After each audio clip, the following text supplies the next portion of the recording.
नमस्कार, यहाँहरूलाई यस युट्युब च्यानलमा स्वागत छ। म सन्तोष ढकाल, महालेखा परीक्षकको कार्यालय। अब विषयवस्तुतर्फ लागौँ। आजको विषयवस्तु छ नेपालको राजनीतिक प्रणाली, शासन पद्धति र अधिकारमा आधारित सवालहरू लिएर यहाँहरूमाझ म आएको छु। अब विषयवस्तुतिर अगाडि जाउँ। हामीले प्रस्तुतिको रूपरेखामा आज राखेका छौँ एउटा संविधानको परिचय, संवैधानिक निकाय, मौलिक हक र कर्तव्य र व्यवस्थापिका, कार्यपालिका, न्यायपालिका यी राज्यका तीनवटा अङ्ग हुन्। यसमा हामीले हाम्रो राजनीतिक प्रणाली बुझ्दा, हाम्रो संवैधानिक इतिहास बुझ्दा, संवैधानिक विकासक्रम बुझ्दाखेरि पनि हामीले यी विषय छुटाउनु हुँदैन र यी विषय चाहिँ हामीले बुझ्नुपर्ने हुन्छ। ल अगाडि बढौँ। हामी संविधानको हामीले चारवटा पाटा, मैले प्रस्तुतिको रूपरेखामा चारवटा पाटो राखेको छु। एउटा संविधानको परिचय, एउटा संवैधानिक निकाय सम्बन्धी जानकारी, मौलिक हक र कर्तव्य, व्यवस्थापिका, कार्यपालिका र न्यायपालिका। संविधान के हो त? संविधान साथीहरू सबैलाई लाग्छ संविधान एउटा देशको मूल कानुन हो। यो सबैलाई थाहा हुने विषय हो। संविधान देशको मूल कानुन हो। तर संविधानका विषयवस्तु के हो? अन्तर्निहित यसका भावहरू के छन्? अन्तर्निहित वस्तु के हुन सक्छन्? र संविधानको विशिष्टता के हो त? गुण के हो? संविधानवाद केलाई भन्ने? यी विषय पनि हामीले बुझ्नुपर्ने हुन्छ। र संविधानमा हामीले बुझ्नु पर्दाखेरि राज्यको मूल नीति हो यो। राज्य संयन्त्रको संरचना, राज्य शक्ति बाँडफाँड एवं सोको प्रयोग, विधि, जनता र शासक बीचको अधिकार र शक्तिको बाँडफाँडको घोषणा गर्ने एउटा राजनीतिक एवं कानुनी दस्तावेज हो। सुरुमा संविधान राजनीतिक दस्तावेजको रूपमा स्थापित हुन्छ र यसले कानुनी मान्यता पाउँछ र कानुनी दस्तावेज पनि हुन्छ। राजनीतिक प्रणालीको आधारभूत संरचनाको खाका कोर्ने दस्तावेजलाई नै हामी संविधान भनेर भन्न सक्छौँ। राज्य सञ्चालनको निर्देशिका, जनताले रोजेको राजनीतिक दर्शन, इच्छा र आकाङ्क्षालाई चाहिँ आकार र संवैधानिक प्रत्याभूति दिने मूल कानुन हो यो संविधान। यसलाई ओरिजिन एक्स्ट्रा लिगल प्रोसेस पनि भनिन्छ। यो भ्यालिडिटीबाटै यसले चाहिँ ओरिजिन एक्स्ट्रा लिगल प्रोसेसबाटै हुन्छ। यो यसको लिगल प्रोसेसबाट नै भ्यालिडिटी ग्रहण गर्छ, भ्यालिडिटी प्राप्त गर्छ र यो भ्यालिड भएर कार्यान्वयनमा। अब नेपालको संवैधानिक विकासक्रमको हामीले छोटो चर्चा गरौँ। नेपाल सरकार वैधानिक कानुन 2004, पहिलो संविधानको रूपमा नेपालको संविधान 2004मा नेपाल सरकार वैधानिक कानुन भनेर आएको थियो राणा शासनताका। नेपालको अन्तरिम शासन विधान 2007, नेपालमा प्रजातन्त्र स्थापना पश्चात नेपाल अन्तरिम शासन विधान 2007 घोषणा भयो। त्यस पछाडि नेपाल अधिराज्यको संविधान 2015 आएको छ। त्यस पश्चात नेपालको संविधान 2019 पनि राजा महेन्द्रको पालामा नेपालको संविधान 2019 जारी भएको थियो शाही घोषणा मार्फत। नेपाल अधिराज्यको संविधान यो हामीले दोस्रो पटक प्रजातन्त्रको पुनर्स्थापना पश्चात 2047 सालमा हामीले जारी गरेका छौँ नेपाल अधिराज्यको संविधानको रूपमा। अब छैटौँ संविधानको रूपमा हाम्रो नेपालको अन्तरिम संविधान 2063, यसले ठुलो भाव, इच्छा, आकाङ्क्षा, महत्त्वाकाङ्क्षा र जनताका भावनाहरूलाई आकार दिनको लागि र यो एउटा राजनीतिक संक्रमणकालीन स्थितिको अन्त्य गरेर माओवादी जनयुद्धलाई पनि शान्ति स्थापनाको बाटोमा ल्याएर अन्तरिम संविधान 2063 जारी भएको छ। र यसको मूल दायित्व, यसको के छ त? मुख्य उद्देश्य भनेको संविधान सभा मार्फत नेपालमा संविधान कायम गर्ने, संविधान बनाउने। त्यस पश्चात अहिले हाम्रो 7औं संविधानको रूपमा हाम्रो वर्तमान संविधान जारी भएको छ 2072 साल असोजमा। अब हामी सरसर्ती पुराना संविधान, हाम्रो वैधानिक कानुनदेखि हाल अहिलेको हाम्रो वर्तमान संविधानसम्मका छोटो विषय सार संक्षेप रूपमा यहाँ प्रस्तुत गर्दछु। यसलाई कृपया ध्यानपूर्वक सुनिदिनुहोला, हेरिदिनुहोला। पृष्ठभूमिमा हामीले राणाशाही विरोधी उर्लिदो जनआन्दोलनलाई मत्थर गर्नलाई जारी भएको, यो 2004 सालमा हाम्रो राणा शासन एकदम चरम उत्कर्षको रूपमा थियो। त्यतिखेर राणाको अन्त्यका लागि विभिन्न पार्टीहरूले भूमिगत रूपमा विभिन्न पार्टीहरूले पनि आन्दोलन गरिरहेका थिए। 2003 को फागुन 2 मा राजनीतिक सुधारको घोषणा भएको थियो। 2004 को वैशाखमा भारतबाट विद्वानहरू झिकाई सुधार समितिको घोषणा गरेर त्यसलाई मत्थर पार्ने काम गरियो। अनि 2004 को मङ्सिर 13 मा पद्म शमशेरले घोषणा जारी गरेको र 2005 को वैशाख 1 बाट लागू गर्ने भनियो। तर यो संविधान बिल्कुल लागू भएन। अब यसमा रहेका मुख्य प्रावधान के थियो त भन्दाखेरि शर्तमूलक मौलिक हक र कर्तव्यको पनि व्यवस्था गरेको थियो हाम्रो 2004 को पहिलो संविधानले। शक्तिको स्रोत कोमा थियो? श्री 3 मा थियो। कार्यकारी अधिकार पनि श्री 3 मा निहित थियो। श्री 3 र श्री 5 को उत्तराधिकारीको लोडल क्रमहरू तोकिएको थियो। यसमा व्यवस्थापिकाहरू 2 सदनात्मक रहेको थियो। तल्लो सदन थियो एउटा, त्यसलाई राष्ट्रसभा भनिन्थ्यो। 60 देखि 70 मनोनित र निर्वाचित गरेर हुन्थे।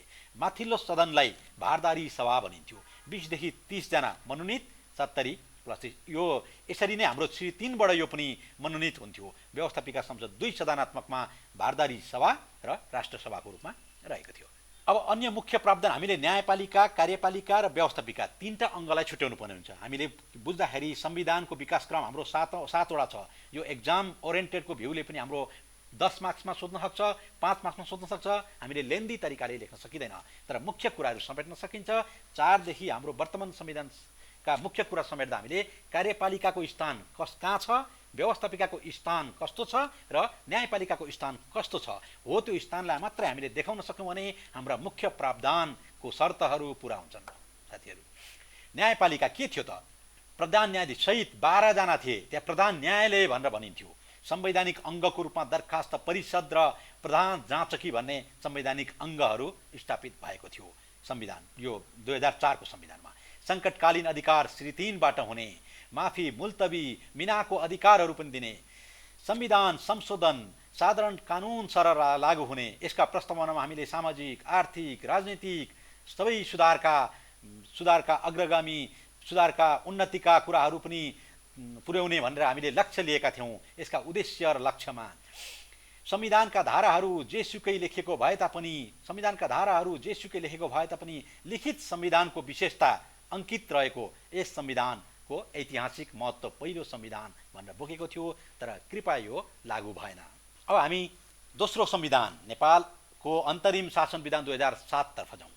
यो 2007 सालको यो हाम्रोमा प्रजातन्त्र स्थापना भएपछि नेपालको अन्तरिम शासन विधान भएर यो संविधान जारी गरियो। 2007 साल चैत्र 19 गते जारी गरिएको शाह राजाहरूको इतिहासको प्रथम संविधान भनेर भन्न सकिन्छ यसलाई।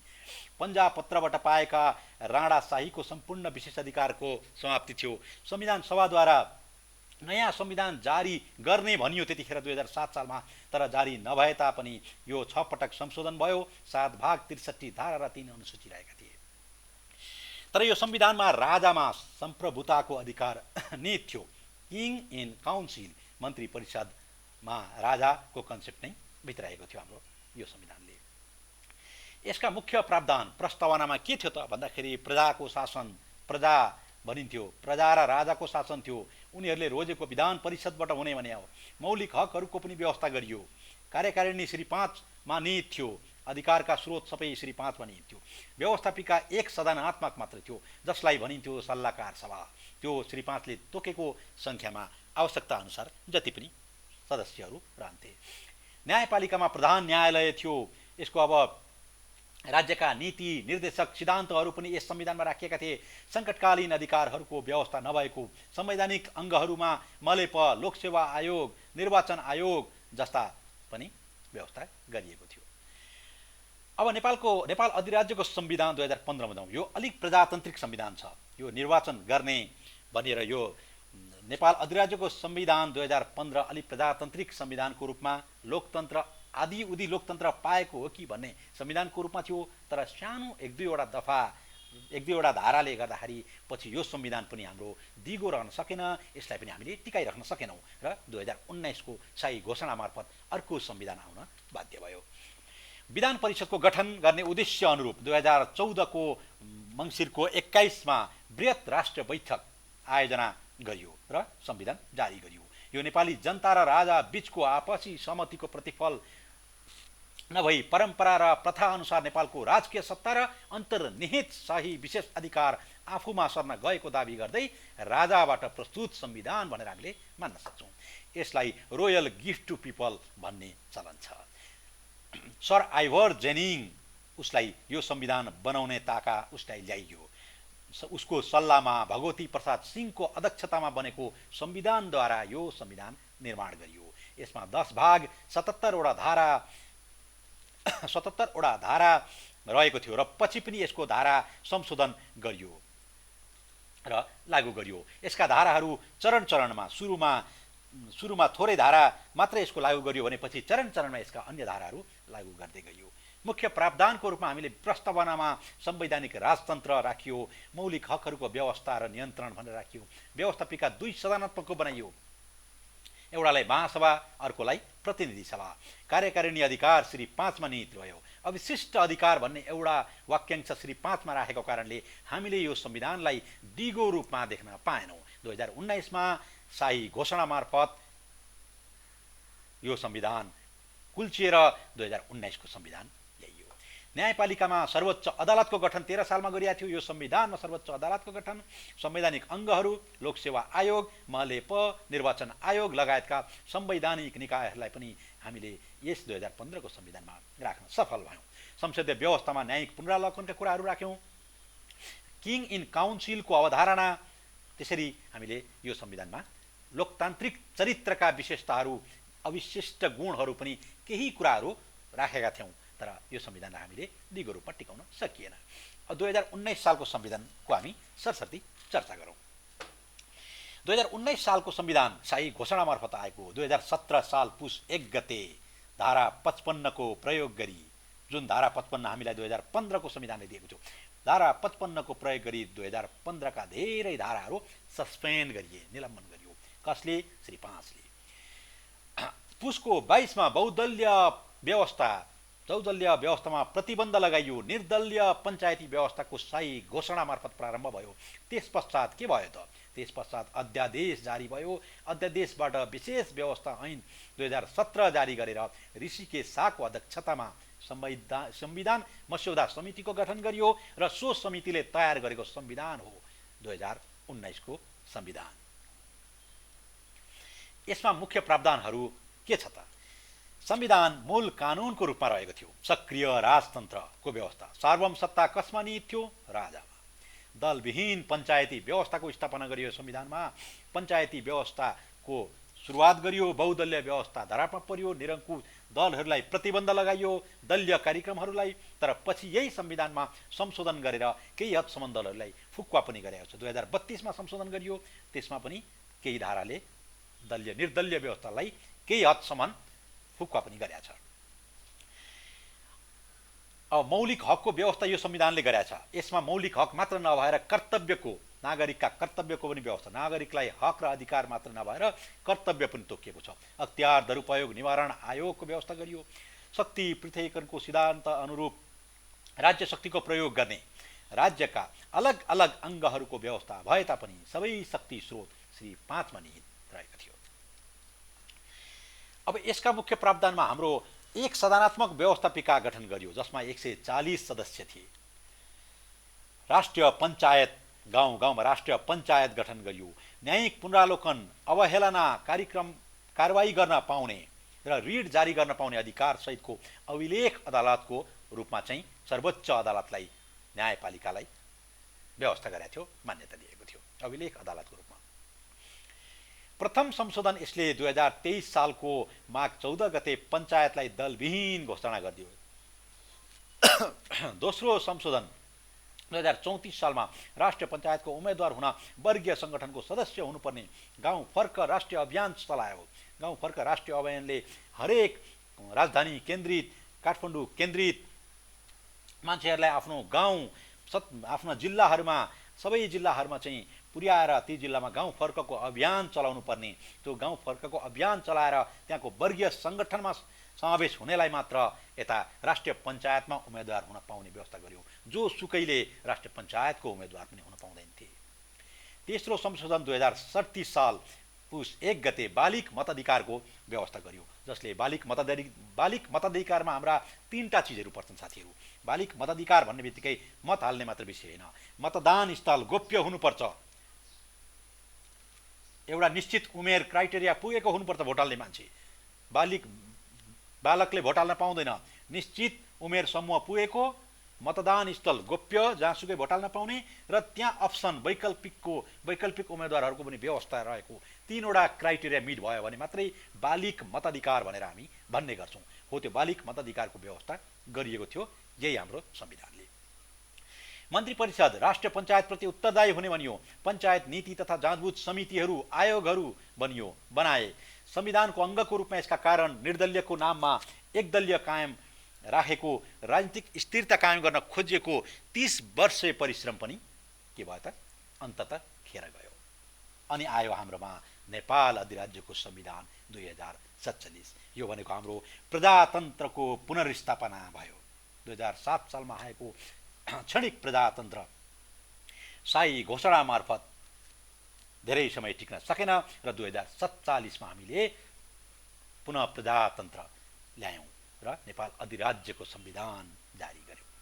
47 साल 1 महिना 28 गते 7 सदस्यीय संविधान सुधार आयोग गठन गरियो। जेठ 16 मा 9 सदस्यीय आयोग गठन गरियो। मन्त्री परिषदको सल्लाह र सहमतिमा 47 साल कार्तिक 23 गते राजाबाट यो संविधान जारी भयो। साथीहरू, आधारभूत अपरिवर्तनीय संरचनाको व्यवस्था मुख्य यो संविधानमा राखिएको विषय हो। आधारभूत अपरिवर्तनीय संरचनाको व्यवस्था यो हाम्रो प्रस्तावनामा र धारा 116। हेर्नुहोस् साथीहरू, नेपाल अधिराज्यको संविधान 2047 को धारा 116 हेर्नुभयो भने संविधान संशोधन भन्ने परिच्छेद राखेका छ। संविधान संशोधन भन्ने धारामा चाहिँ आधारभूत कुराहरू अपरिवर्तन गर्ने संरचनाको व्यवस्था गरेको छ। संविधान प्रस्तावना भएका कुराहरू कुनै पनि फेरबदल गर्न नपाउने, संविधान संशोधनको हिसाबले पनि यो कठोर संविधानको रूपमा रहने भन्ने व्यवस्था गरेको थियो 2047 को संविधानले। त्यही भएर हामीले केही हदसम्म यो संविधानलाई लचिलो मान्न सक्ने अवस्था छैन। पश्चिमी वेस्ट मिनिस्टर शैलीको मन्त्रीमण्डलहरू गठन गर्ने, 2 सदनात्मक संसदीय प्रणालीहरू लागू गर्ने, संसदीय प्रणालीको हामीले भरपूर अभ्यास गर्यौं। हामीले यही संविधान 2047 मा स्वतन्त्र न्यायपालिकाको परिकल्पना गरियो। कानुनको शासनको अवधारणा आत्मसात गरेको पहिलो संविधानको रूपमा पनि हामीले यही 2047 सालको संविधान लिन्छौं। किनकि यस संविधान हामीले प्रशस्त मौलिक हक अधिकार, राज्यका नीति निर्देशक सिद्धान्तहरूको व्यवस्था गर्दियौं, मौलिक हक अधिकारहरू दियौं, नागरिकताको व्यवस्था पनि गरेका छौं। त्यहाँ संविधान देशको मूल कानुन, संवैधानिक सर्वोच्चता र संविधानवादलाई पनि अंगीकार गरेको हाम्रो पहिलो संविधानको रूपमा हामीले यही 47 को संविधानलाई लिन सक्छौं। सार्वभौम सत्ता जनतामा निहित रहेको, यो भन्दा विगतका संविधानमा सार्वभौम सत्ता राजामा श्री 5 मा निहित रहेको थियो भने हाम्रो यो पहिलो संविधान हो कि सार्वभौम सत्ता जनतामा निहित भएको। सार्वभौम सत्ता सम्पन्न नेपालको राज्य शक्तिको स्रोत जनता नै हो भन्ने कुरालाई यो संविधानले स्पष्ट रूपमा पिटान गरिएको छ। साथीहरू, संवैधानिक राजतन्त्र नेपालको ऐतिहासिक जनआन्दोलनपछि संवैधानिक राजतन्त्रको व्यवस्था गरिएको थियो। उक्त कुरा संविधानको प्रस्तावना धारा 4 मा स्पष्ट रूपमा पिटान गरिएको छ। संसदीय व्यवस्थामा के छ त? तल्लो सदन प्रतिनिधि सभा र माथिल्लो सदन राष्ट्रिय सभा गरी 2 सदनात्मक व्यवस्थापिकाको व्यवस्था गरेको छ। मौलिक हकको रूपमा भाग 3 मा यो संविधानमा धारा 11 देखि 23 सम्म 13 वटा मौलिक हकहरूको व्यवस्था गरेको छ, जसमा समानताको हक, स्वतन्त्रताको हक, छापाखाना पत्र पत्रिका सम्बन्धी हक, फौजदारी न्याय सम्बन्धी हक, निवारक नजरबन्द विरुद्धको हक, सूचनाको हक, सम्पत्तिको हक, संस्कृति र शिक्षा सम्बन्धी हक, धर्म सम्बन्धी हक भनेर हामीले यो संविधानमा मौलिक हकको रूपमा हक राख्यौं र यसको यो हक प्रचलनको लागि संवैधानिक उपचारको हकको पनि हामीले व्यवस्था गरेका थियौं। घटनाक्रममा हामी सरसर्ती जाउँ। 2000 अब यो हाम्रो यो संविधान जारी भएपछि नेपालमा जनयुद्ध सुरु भयो। नेपालको शासन प्रणाली यसै गरी चलिरहेको थियो। 2062 साल मङ्सिर 7 मा दलहरूबीच 12 बुँदे समझदारी भयो। हामी शान्ति प्रक्रियाको मोडमा थियौं। 2052 सालदेखि चलेको 10 वर्षे जनयुद्ध 2062 सालसम्म नरसंहार पनि धेरै भयो। भौतिक संरचना राज्यका पनि त्यति नै क्षति भए।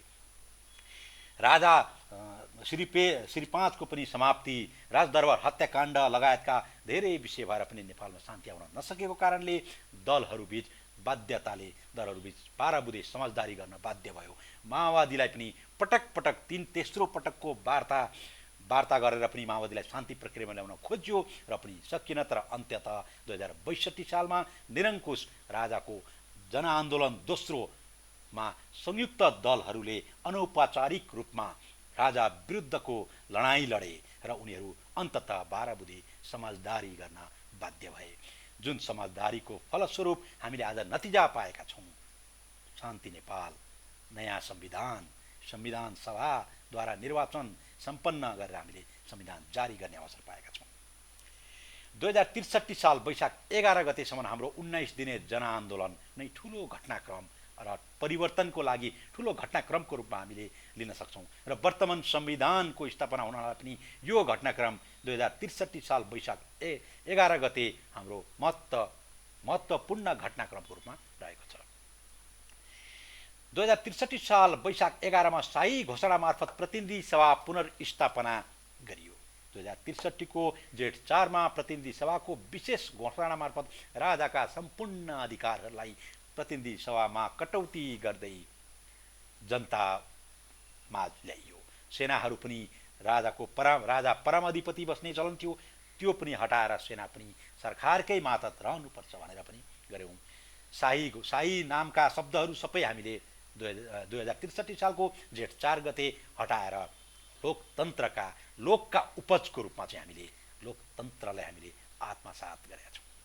2063 साल असार 2 गते अन्तरिम संविधान स्थायी शान्ति र लोकतन्त्रको संस्थागत विकासको प्रतिबद्धता स्वरूप 8 बुँदे सहमति भयो। 25 बुँदे आचार संहिता जारी गर्दै संविधान मस्यौदा समितिहरू पनि गठन भए। यसलाई नै हामीले घटनाक्रम र सँगसँगै यसका उपलब्धि र नतिजाको रूपमा लिन सक्छौँ। 2063 मङ्सिर 5 गते बृहत शान्ति सम्झौतामा हस्ताक्षर भयो। शान्ति सम्झौता भयो।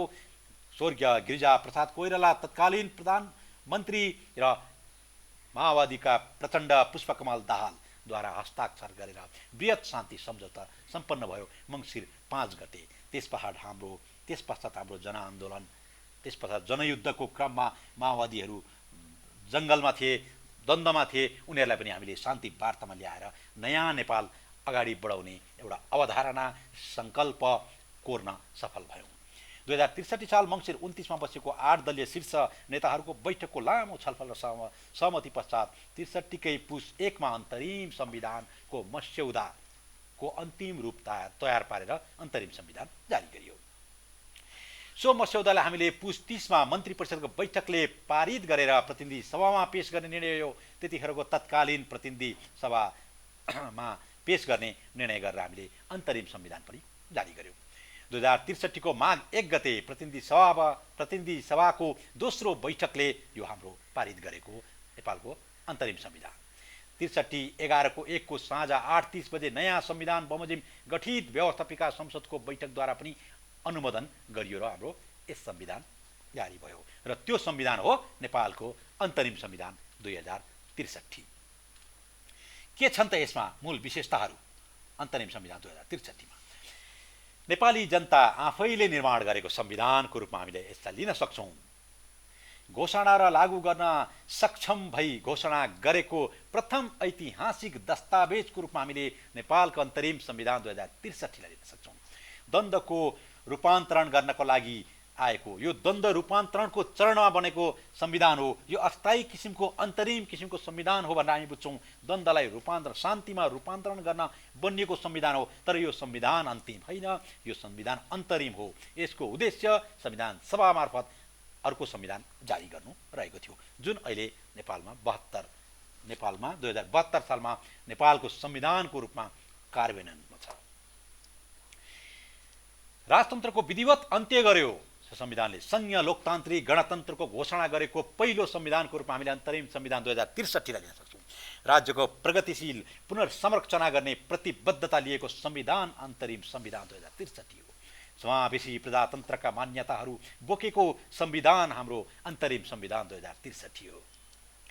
एकात्मक प्रकारको राज्य व्यवस्थाबाट संघीय प्रकारको प्रणालीमा प्रवेश गर्ने बाचा लिएको छ। यस संविधानले लोकतन्त्रका आधारभूत मूल्य मान्यताहरू, प्रतिस्पर्धात्मक बहुदलीय शासकीय व्यवस्था, नागरिक स्वतन्त्रता, मौलिक अधिकार, निर्देशक सिद्धान्त, मानव अधिकार, बालिक मताधिकार, पूर्ण प्रेस स्वतन्त्रता, आवधिक निर्वाचन लगायतका स्वतन्त्र न्यायपालिका र संवैधानिक उपचारको पनि व्यवस्था गरेको यस संविधान जातीय, क्षेत्रीय, लैङ्गिक, वर्गीय, समावेशी यी सारा समस्यालाई चाहिँ समाधान गर्ने र समावेशी नेपाल, समावेशी नेतृत्व निर्माण गर्न सफल भएको संविधान पनि यही अन्तरिम संविधान 2063 हो। संविधान सभा मार्फत नयाँ संविधान निर्माण दिनका लागि बाचा गरिएको, प्रतिबद्धता जनाइएको, संवैधानिक घोषणा गरिएको संविधान पनि यही अन्तरिम संविधान 2063 हो। अब हामी नेपालको वर्तमान संविधानतर्फ लागौँ। हामीले 6वटा संविधानको विकासक्रमलाई हेर्यौं र वर्तमान संविधान हाम्रो दोस्रो संविधान सभाबाट निर्माण गरी राष्ट्रपतिबाट घोषणा भएको संविधान मूल कानुनको रूपमा र यसले संविधानवादका धेरै अविशिष्ट गुणहरूलाई अंगीकार गरेको संविधानको रूपमा हामीले यस संविधानलाई लिन सकिन्छ। वर्तमान संविधान 2072 सालमा जारी भएको थियो। सार्वभौमसत्ता सम्पन्न निहित सांस्कृतिक बहुलवादलाई स्वीकार गर्दै राज्यलाई समाजवादतर्फ उन्मुख गराउने लक्ष्य लिएको पहिलो संविधानको रूपमा हामीले यस संविधान वर्तमान संविधानलाई लिन सकिन्छ। समाजवादी र प्रजातान्त्रिक मान्यताको मिश्रण रहेको संविधानमा यो गुण पनि समावेश रहेको छ। जनताको सार्वभौमाधिकार, स्वायत्तता र सुशासनको अधिकारलाई आत्मसात गरेको र प्रबल सम्भावना रहेको समावेशी मान्यतालाई मूर्त रूप दिएको, अर्थपूर्ण समावेश र सहभागितालाई आत्मसात गरेको संविधानको रूपमा हामीले वर्तमान संविधानले चित्रण बोकेको छ। यसको निर्देशक सिद्धान्त समाजवाद उन्मुख स्वतन्त्र र आत्मनिर्भर अर्थतन्त्र, नागरिकका दायित्व अन्तर्गत राष्ट्रले चाहेका बखत अनिवार्य सेवा गर्नुपर्ने गरी नागरिकको दायित्व तोकेको, नागरिकको मौलिक अधिकार मात्र नभएर उनीहरूलाई कर्तव्य पनि सुम्पिएको संविधानको रूपमा हामीले यस संविधानलाई लिन्छौँ। चरम आर्थिक विशृङ्खलताको संवैधानिक निकायका पदाधिकारी र न्यायाधीश लगायतका पदाधिकारीको सेवा सुविधा घटाउन सक्ने कतिपय नीतिगत विषयहरू आर्थिक, सामाजिक, सांस्कृतिक मौलिक हकमा राखिएको राज्यका नीति निर्देशक सिद्धान्त र दायित्वको संसदीय अनुगमनको प्रबन्ध गरेको पहिलो संविधान हो। संसदीय अनुगमनको प्रबन्ध कुनै संविधानले गरेका थिएन। योभन्दा अगाडि संसदीय अनुगमनको प्रबन्ध कुनै संविधानमा थिएन। यस संविधानमा संसदमा विभिन्न किसिमका समितिहरू गठन गरेर संसदीय अनुगमनको, राज्यको कार्यपालिकाको शक्तिको, कार्यपालिकाको काम कारबाहीको अनुगमन चाहिँ कसले गर्ने भन्दा जनताका प्रतिनिधि रहेको संसदीय समितिहरूले अनुगमन गर्ने गरी संवैधानिक व्यवस्था गरिएको संविधान हो।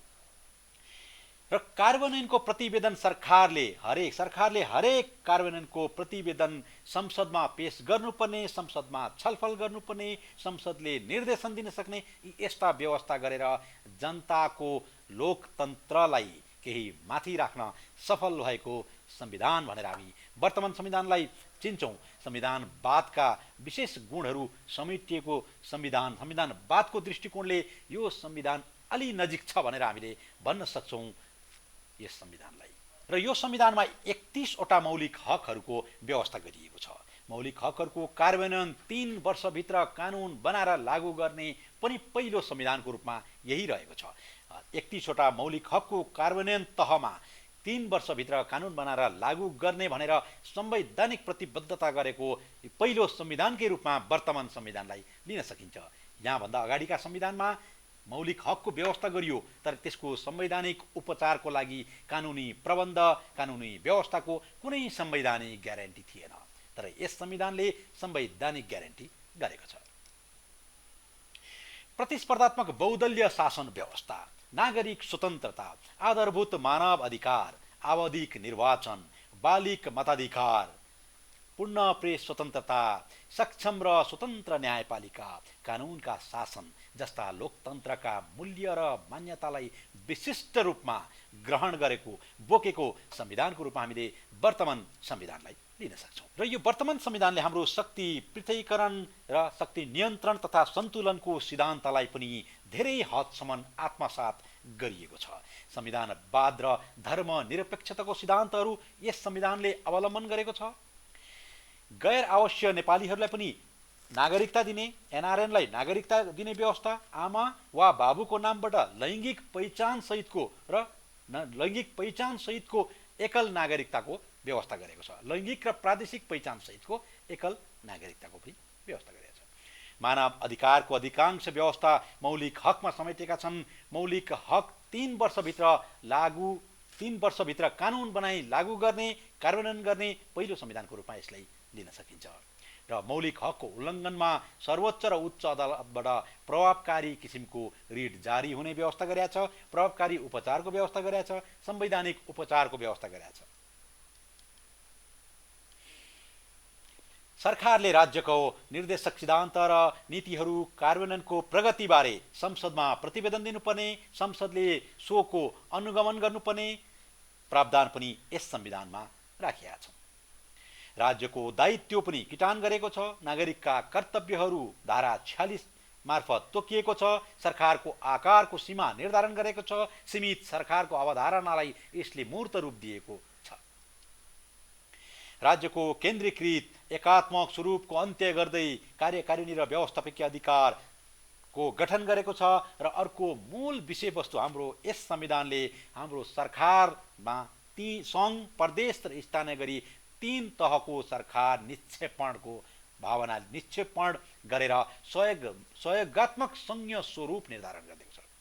हाम्रो संघीय स्वरूप विभिन्न प्रश्न आउने गर्छ। हाम्रो संघीयता कस्तो किसिमको संघीयता हो, कस्तो संघीयता हो? यो संविधानले बोलेको कुरा, संविधानले प्रश्न गरेको कुरा, हाम्रो संविधान समन्वय सहयोगात्मक ढङ्गले चल्ने किसिमको सङ्घ, प्रदेश र स्थानीय गरी 3 तहको सरकार निक्षेपण गरी सहयोगात्मक र समन्वयको आधारमा चल्ने संहिता हो।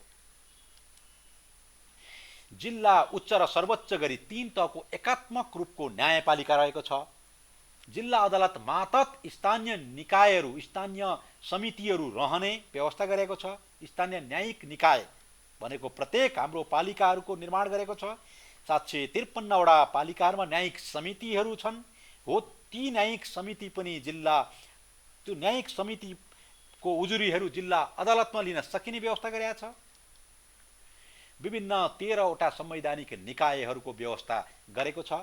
संसदप्रति जवाफदेही हुने स्पष्ट व्यवस्था गरेको छ। संवैधानिक अङ्ग, संवैधानिक निकायहरू विगतमा 7 वटा थिए भने अहिले 13 वटा बनाएर त्यसको पनि विस्तार गरेको छ। नेपालको स्वतन्त्रता, सार्वभौमिकता, भौगोलिक अखण्डता, जनतामा निहित सार्वभौम सत्ता बाहेक अरू व्यवस्था संसदको 2/3 बहुमतबाट संशोधन हुन सक्ने व्यवस्था गरेको छ। राष्ट्रपति, राष्ट्र प्रमुख, प्रधानमन्त्री, कार्यकारी प्रमुख सरकारका विरुद्ध 2 वर्षसम्म अविश्वासको प्रस्ताव ल्याउन नपाइने गरी सुधारिएको संसदीय व्यवस्थाको पनि भाव हाम्रो यस संविधानले बोकेको छ।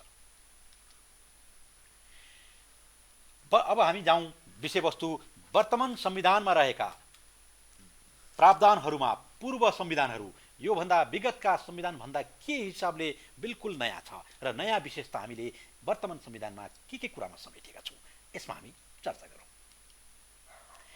स्वतन्त्रता, सार्वभौमिकता, अखण्डता, राष्ट्रियता, स्वाधीनता, स्वाभिमान, नेपालीको हकहितको रक्षा, सिमानाको सुरक्षा, आर्थिक समुन्नति र समृद्धि राष्ट्रहितका विषयहरू धारा 5 मा हामीले निर्धारण गरेका छौँ। यो बिल्कुल जटिल विषय पनि हो। वंशजको आधारमा आमा वा बाबुको नामबाट लैङ्गिक र प्रादेशिक पहिचान सहितको नागरिकताको व्यवस्था गरेका छौँ धारा 10 र 12 मा।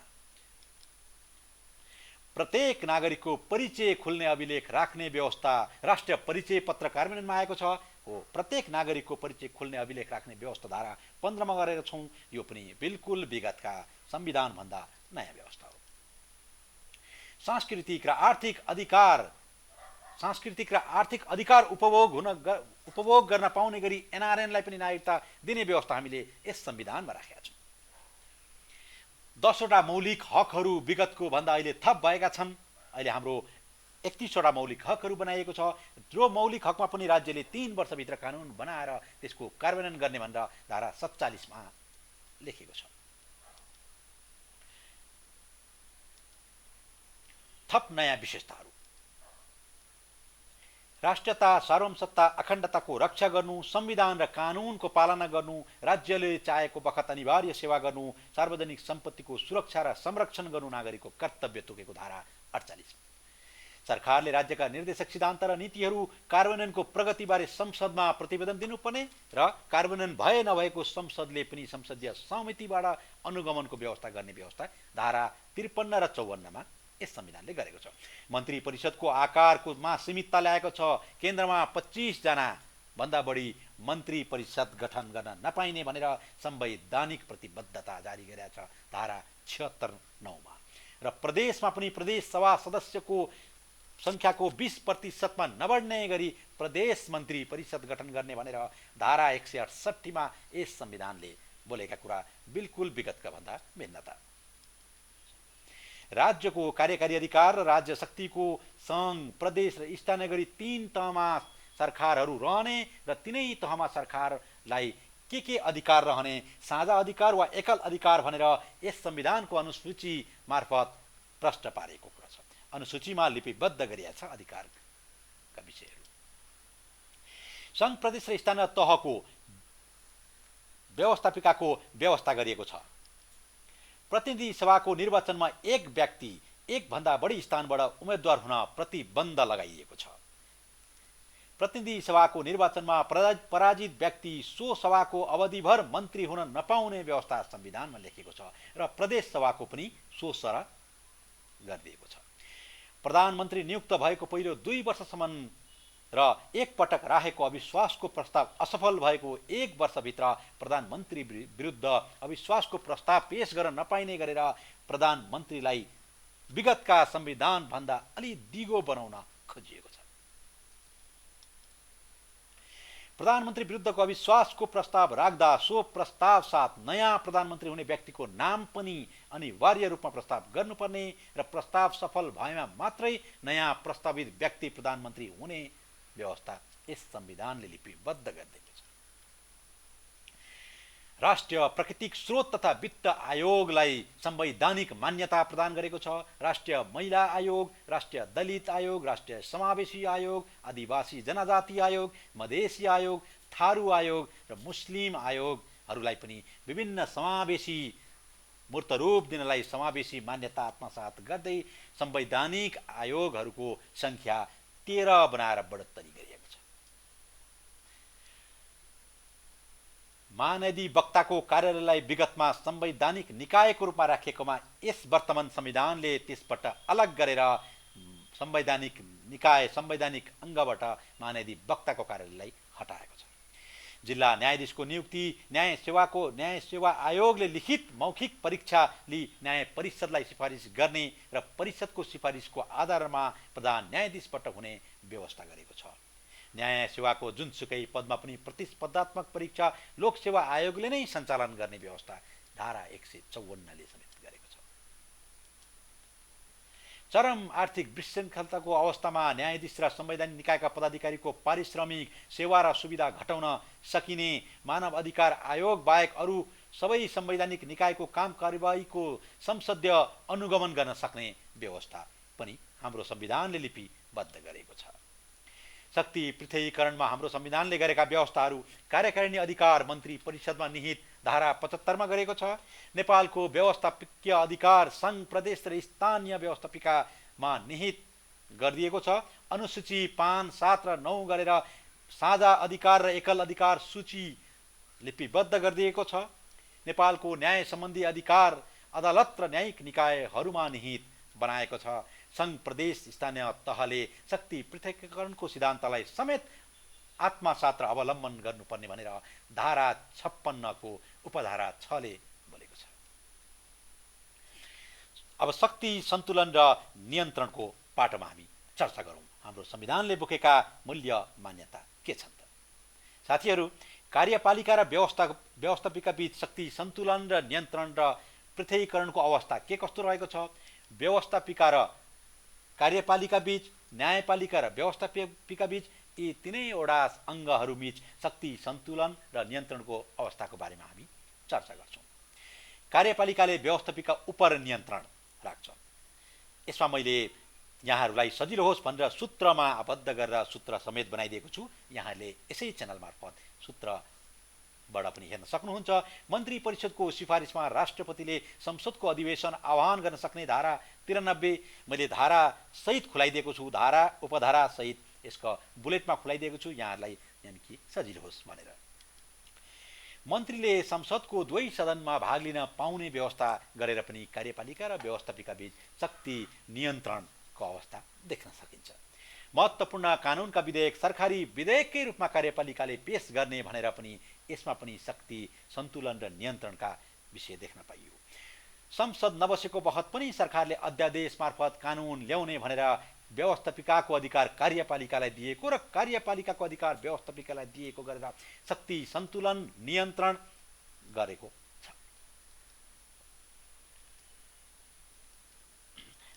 अब व्यवस्थापिकाले कार्यपालिका उप कसरी नियन्त्रण गर्छ? व्यवस्थापिका भनेको प्रतिनिधि सभा र राष्ट्र सभा हो। प्रतिनिधि सभामा बहुमत प्राप्त नेता मात्रै कार्यपालिकाको प्रमुख अर्थात् प्रधानमन्त्री बन्न पाउने भनेको छ। स्पष्ट बहुमत नभएको अवस्थामा नियुक्त प्रधानमन्त्रीले नियुक्ति भएको 30 दिनभित्र व्यवस्थापिका प्रतिनिधि सभाबाट विश्वासको मत लिनुपर्ने व्यवस्था गरेको छ, जसले पनि हामीलाई चेक एन्ड ब्यालेन्स गर्न सजिलो भइरहेको छ। कार्यपालिकाका सदस्यहरू प्रधानमन्त्री र मन्त्रीहरू सामूहिक रूपमा व्यवस्थापिकासँग उत्तरदायी हुनुपर्ने भनेको छ। कार्यपालिकाका सदस्यहरूको पारिश्रमिकको व्यवस्थापिकाले नै बनाएको संघीय कानुन बमोजिम हुने भनेकोले त्यता पनि हाम्रो नियन्त्रण र सन्तुलनको अवस्था देख्न सकिन्छ। सरकारले गर्ने खर्चहरू बजेट व्यवस्थापिका संसदमै अनुमोदन गर्नुपर्ने गरी व्यवस्था गरेको छ।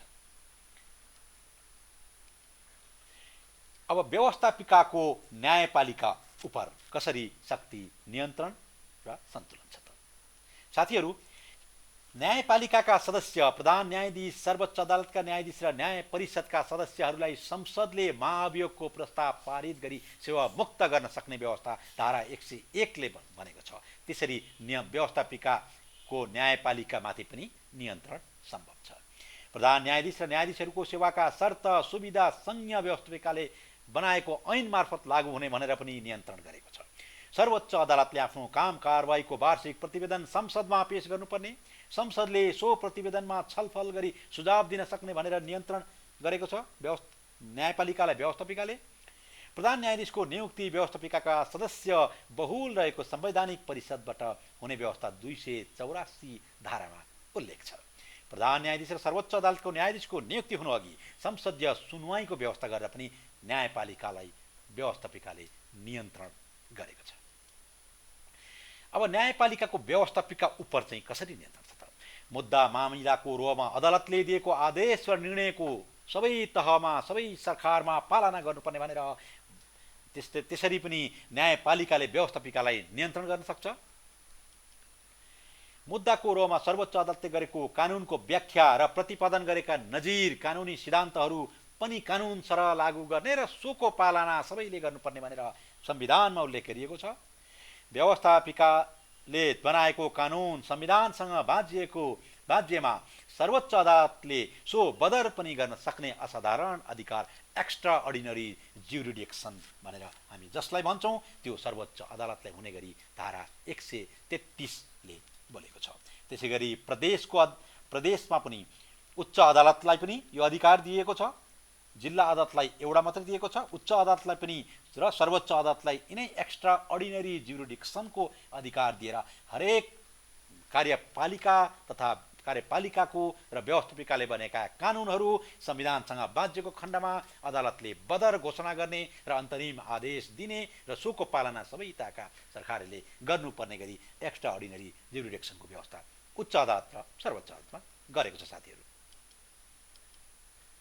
न्यायपालिका र कार्यपालिका बीच कस्तो छ त अवस्था?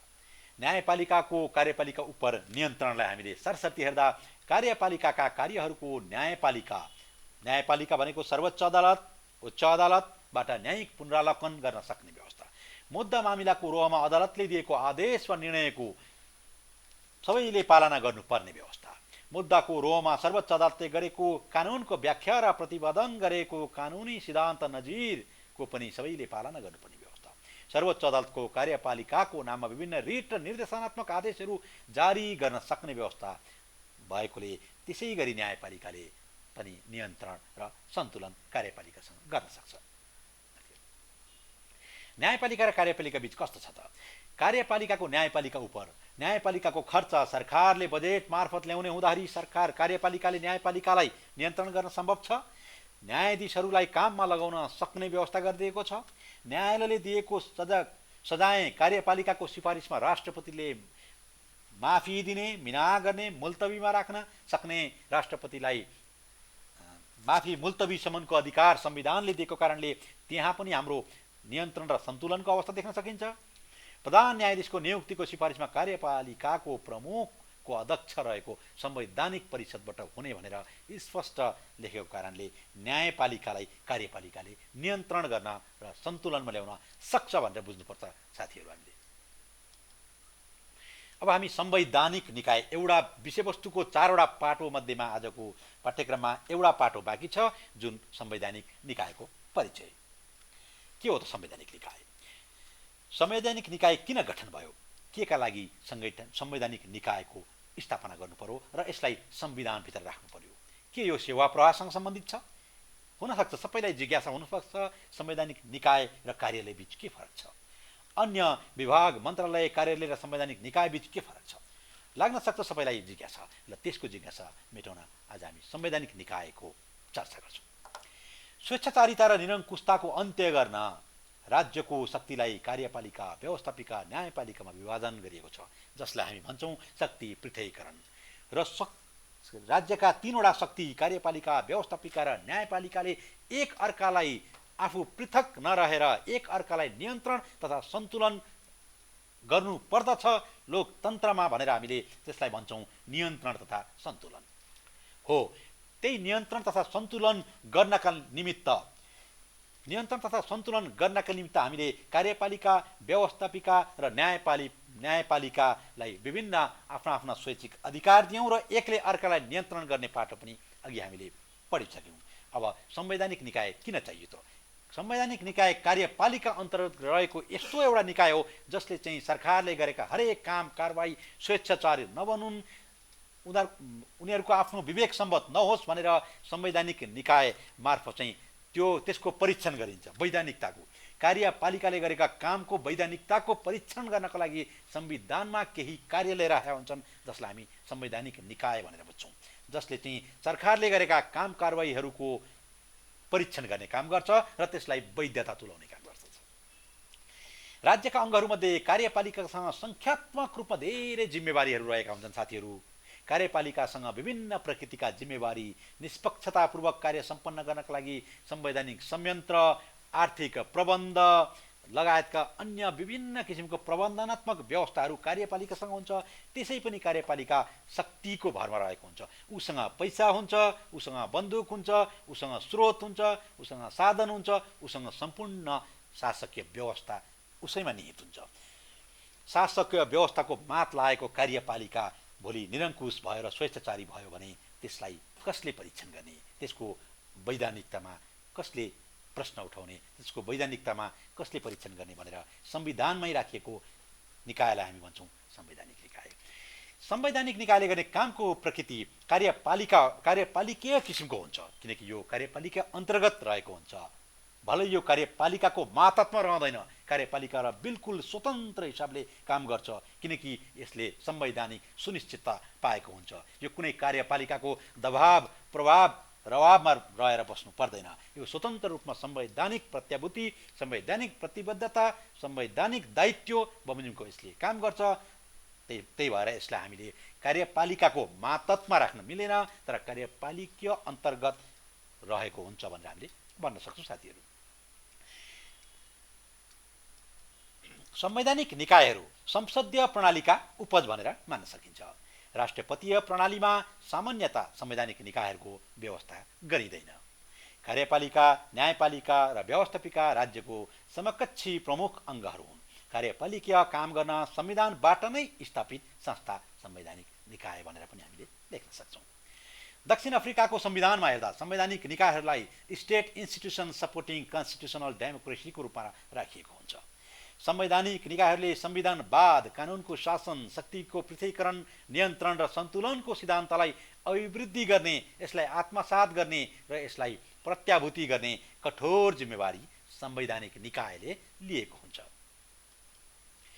र हाम्रोमा रहेका संवैधानिक निकायहरू सरसर्ती हेर्दाखेरि अख्तियार दुरुपयोग अनुसन्धान आयोग, महालेखा परीक्षकको कार्यालय, लोकसेवा आयोगको कार्यालय, निर्वाचन आयोग, राष्ट्र मानवाधिकार आयोग, राष्ट्रिय प्राकृतिक स्रोत तथा वित्त आयोग, आदिवासी जनजाति आयोग, अन्य समावेशी आयोग, दलित आयोग, अपाङ्गता भएका अल्पसङ्ख्यक एवं सीमान्तकृत समुदाय र पिछडिएको वर्गहरूको हित संरक्षण गर्ने मधेसी आयोग, मुस्लिम आयोग, प्राकृतिक स्रोत आयोग, राष्ट्रिय वित्त आयोग, भाषा आयोगहरू विभिन्न किसिमका आयोगहरू छन्। यो संविधानमा व्यवस्था गरेका छ, तर हाम्रो संविधानले 13वटा संवैधानिक आयोगहरू भनेर संविधानकै धारा 306 मा उल्लेख गरिएको छ।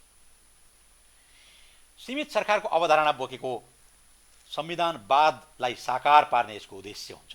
संवैधानिक निकायको कार्यपालिकाको स्वेच्छाचारिताको सम्भावनालाई न्यून गर्दै जनतालाई बढीभन्दा बढी प्रजातन्त्र दिलाउने यसको उद्देश्य हुन्छ। बहुमतको अराजकता हुन नदिनलाई संवैधानिक निकायले अहम ठुलो भूमिका खेलिरहेको हुन्छ। कार्यकारिणी अङ्गको काम कारबाहीलाई विश्वसनीय बनाउने, वैधता दिने, जनतामाझ पुर्याउने, सुशासनको प्रत्याभूति गर्ने सबै काम हाम्रो संवैधानिक निकायले गरिरहेका हुन्छन्। जनताको अधिकारको संरक्षण, अवसरको समानता, उत्तरदायित्व, पारदर्शिता अभिवृद्धि गर्ने गरी दण्डहीनताको समाप्त पर्ने काम पनि हाम्रो संवैधानिक निकायले गरेको हुन्छ। अब साथीहरू, परीक्षामा कस्ता क्वेसनहरू सोध्छन् त? परीक्षाको सन्दर्भमा पनि मैले केही प्रश्नहरू लिएर आएको छु साथीहरू। यो परीक्षालाई पनि दृष्टिगत गर्दै आजको हाम्रो पाठ्यक्रम शासकीय शासन प्रणाली, राजनीतिक प्रणाली र अधिकारमा आधारित सवालहरूको सन्दर्भमा पनि केही प्रश्नहरू राखिया छ। यस प्रश्नहरूलाई पनि साथीहरूले हेरिदिनु होला। नेपालको संवैधानिक विकासक्रमको छोटो चर्चा गर्दै संवैधानिक विकासको इतिहासमा वर्तमान संविधानलाई अग्रगामी संविधानको रूपमा लिन सकिन्छ कि सकिँदैन, आफ्नो तर्क प्रस्तुत गर्नुहोस्। यो पनि एनालाइटिकल प्रश्न हो। यसलाई हामीले भर्खरै पढे अनुसार विगतका संविधानका विकासक्रममा के कुराहरू समेटेको छन्, कार्यपालिका, व्यवस्थापिका र न्यायपालिकाको स्थान कहाँ रहेको थियो र वर्तमान संविधानले कार्यपालिका, न्यायपालिका र व्यवस्थापिकाको स्थानलाई कहाँ राखेको छ, त्यसमा समानता र भिन्नता के छ, बिल्कुल विगतभन्दा अहिले के फरक छ, यो विषयलाई हामीले तर्कसङ्गत रूपमा प्रस्तुत गर्ने 10 नम्बरमा क्वेसन आउने गर्दछ। वर्तमान संविधानले आत्मसात गरेको शक्ति पृथकीकरण र सन्तुलनको सिद्धान्तले व्यावहारिक प्रयोग के कसरी पाउँदछ, शक्ति सन्तुलन र नियन्त्रणको सिद्धान्तको उल्लङ्घनमा कस्ता उपचारको व्यवस्था गरिएको हुन्छ, यो प्रश्न पनि अघि हामीले नियन्त्रण, शक्ति नियन्त्रण, सन्तुलनका कुराहरू हामीले 6 तरिकाबाट, 6वटा दृष्टिकोणबाट पढ्यौँ। कार्यपालिकाले व्यवस्थापिकालाई, व्यवस्थापिकाले कार्यपालिकालाई, न्यायपालिकाले कार्यपालिकालाई, कार्यपालिकाले न्यायपालिकालाई, न्यायपालिकाले व्यवस्थापिकालाई र व्यवस्थापिकाले न्यायपालिकालाई, यो 6वटा दृष्टिकोणबाट समेटिएको जवाफ, समेटिएर संक्षिप्त जवाफ हामीले दिनुपर्ने हुन्छ। र शक्ति पृथकीकरण र सन्तुलनको सिद्धान्त कतिको बोकेको छ, हाम्रो यस वर्तमान संविधानले संविधानवादका मर्मलाई कसरी ग्रहण गरेको छ, त्यो कुरामा हामीले विशेष ध्यान दिनुपर्छ। वर्तमान संविधानले आत्मसात गरेको शक्ति पृथकीकरण र सन्तुलनको सिद्धान्तले लोकतन्त्रलाई बलियो गर्न कसरी मद्दत गर्छ? लोकतन्त्रको जड भनेको के हो त? लोकतन्त्रको जड भनेको, लोकतन्त्रको मूल्य मान्यता भनेको के हो? शक्ति पृथकीकरण, नियन्त्रण र सन्तुलनको सिद्धान्त हो। त्यो सिद्धान्तलाई कसरी आत्मसात गर्छ, त्यसलाई बलियो बनाउन कसरी मद्दत गर्छ, यसमा बुदागत रूपमा हामीले चर्चा गरिसकेका छौँ। यसरी नै चर्चा गर्ने हो। वर्तमान संविधान के साँच्चै समावेशी छ? समावेशीकरणको सन्दर्भमा यसमा रहेका कमी कमजोरीहरू चर्चा गर्दै थप समावेशी बनाउन के कस्ता उपायहरू सुझाउनुहुन्छ, लेख्नुहोस् भनेर 10 मार्चको प्रश्न आउँदाखेरि हामीले हाम्रो यो संविधान, वर्तमान संविधानलाई समावेशी देख्ने आधारहरू मैले अघि पनि प्रस्तुत गरिसकेको छु। हाम्रा संविधान बिल्कुल विगतका 6वटा संविधानभन्दा बिल्कुल रूपमा फरक छ र समावेशी चरित्र बोकेको पहिलो संविधानको रूपमा हाम्रो यस वर्तमान संविधानलाई हामीले मानिरहेका छौँ। अब यो समावेशी चरित्र बोकेको यस संविधानमा अझै पनि के कस्ता कमजोरी छन्, हरेकको स्ट्रेन्थ हुन्छ, विकनेस हुन्छ हो। त्यो कमजोरीलाई हामीले औलाउँदै यसमा हामीले के सुझाव दिँदाखेरि समावेशी चरित्रलाई अझ बढी बलियो बनाउन सकिन्छ, त्यो ऐका आधारमा हामीले यसको पनि चर्चा गर्न सक्छौँ। ल अर्को प्रश्नमा जाउँ हामी। नेपालको संविधानको विशेषताहरू केलाउँदै यसमा अरू पूर्ववर्ती संविधानहरूभन्दा थप के कस्ता विशेषताहरू पाउनुहुन्छ, उल्लेख गर्नुहोस् भन्ने प्रश्नमा अघि हामीले विशेषताहरू औल्याएका थियौँ। विगतका विशेषताभन्दा अहिले थप नयाँ विशेषताहरू के कारणले लोकतन्त्रसँग नजिक छ, संविधानवादको नजिक छ भनेर हामीले आधारहरू प्रस्तुत गरेका थियौँ। तिनै आधारमा बुदागत रूपमा हामीले उल्लेख गर्नुपर्ने हुन्छ। 10 नम्बरमा यो पनि आउन सक्छ साथीहरू। वर्तमान संविधानको कार्यान्वयनको लागि के कस्ता भौतिक एवं कानुनी संरचनाहरू तयार गर्न आवश्यक छ? यो बिल्कुल नयाँ जन्मिएको संविधान हो। नयाँ किसिमको संविधानको लागि भौतिक एवं कानुनी संरचना के कस्ता छन् त? यो संविधानले 3टा सरकारको कल्पना गरेको छ, प्रदेश सरकार, स्थानीय सरकार, संघीय सरकार। यो 3टा सरकारहरूको कानुनी संरचना, कानुनी प्रबन्ध, भौतिक प्रबन्ध के कस्ता गरेर मात्र यो संविधान कार्यान्वयनमा सजिलो हुन्छ भन्ने कुराको हामीले बुदागत रूपमा कानुनी संरचना, छुट्टै लेख्ने र भौतिक संरचना पनि के कस्तो गर्न सकिन्छ र अन्य प्रबन्ध के कस्ता गर्न सकिन्छ तीनटा बुलेटमा हामीले भौतिक कानुनी र अन्य प्रबन्ध गरेर लेखेर संरचनाहरू तयार गर्ने र त्यसको कार्यान्वयनको लागि राज्यले लिनुपर्ने बाटो नीतिगत बाटो के छ कानुनी बाटो के छ कार्यक्रमगत बाटो उपचारगत बाटो के कस्ता व्यवहारिक बाटो के कस्ता छ त्यस्ताको सुझाव दिएर हामीले यो क्वेसनको आन्सर टुङ्ग्याउनु पर्ने हुन्छ। र अर्को प्रश्नमा जाउँ, वर्तमान संविधानले के कस्ता मौलिक हकको व्यवस्था गरेको छ? बिल्कुल साथीहरू, हामीले 31वटा मौलिक हकको चर्चा गरिसक्यौँ। उल्लेख गर्दै सो हकहरूको कार्यान्वयनको बारेमा विश्लेषणात्मक चर्चा गर्नुहोस्। हो, यो प्रश्न अलि जटिल छ, यसलाई विश्लेषण गर्नुपर्छ। अघि हामीले मौलिक हकको कार्यान्वयन गर्नलाई के गरेको छ यो संविधानले? 3 वर्षभित्र कानुन बनाएर मौलिक हकको कार्यान्वयन गर्ने भनेको छ भनेपछि हो, यो कुरालाई हामीले हरेकलाई विश्लेषणात्मक ढङ्गले चर्चा गर्ने। संसदीय अनुगमनको कुरा छ, पाटो छ। अनि नेपालको संविधानको धारा 46 मा संवैधानिक उपचारको बाटो छ। सर्वोच्च अदालतको न्यायिक अधिकार धारा 133 मा छ। प्रदेश उच्च अदालतको न्यायिक अधिकार विशेष अधिकार धारा 144 मा छ। सरी, उता हाम्रो जिल्ला अदालतको 153 धारामा पनि यो विषय उल्लेख गर्दैछ। यसरी नै हामीले समेटेर हाम्रा मौलिक हक कार्यान्वयन गर्ने अन्तिम न्यायपालिका हो। संवैधानिक उपचारको हकको ग्यारेन्टी गरेको छ धारा 46 मा। त्यसै गरी हाम्रो सर्वोच्च अदालत छन्, उच्च अदालत छन् प्रदेशमा, जिल्ला अदालत छन्, स्थानीय तहमा न्यायिक समितिहरू छन्। हाम्रा अधिकार गुमेको खण्डमा हामी कहाँ जान्छौँ, कसरी यो अधिकारको रक्षा गर्छौँ भन्ने विषय पनि हामीले उल्लेख गर्दै यसलाई विश्लेषण गर्दै यसका कमजोरीका पाटाहरू पनि केलाउँदै व्यवहारमा के प्रयोग भइरहेछ, संविधानमा के ग्यारेन्टी गरेछ, कानुनमा कस्तो प्रबन्ध छ र व्यवहारमा हाम्रो के कस्ता कमी कमजोरी छ, त्यो सबै केलाउँदै हामीले सुझावको बाटो दिनु उपयुक्त हुन्छ साथीहरू। ल हस्त साथीहरू, मैले आजको विषयवस्तुको चर्चा गरिसकेँ। कृपया कुनै जिज्ञासा भए तलको कमेन्ट बक्समा लेखिदिनु होला र हाम्रो युट्युब च्यानललाई लाइक कमेन्ट सेयर गर्न नबिर्सिनुहोला। विश्वभर इन्टरनेटको माध्यमबाट हामीलाई हेरिराख्नु भएको र फेसबुक पेज मार्फत र युट्युब च्यानल मार्फत हामीलाई हेरिराख्नु भएका सबै दर्शक बिनहरूलाई फेरि न्यानो नमस्कार गर्दै म यहाँहरूबाट बिदा हुन चाहन्छु। हस्त नमस्कार।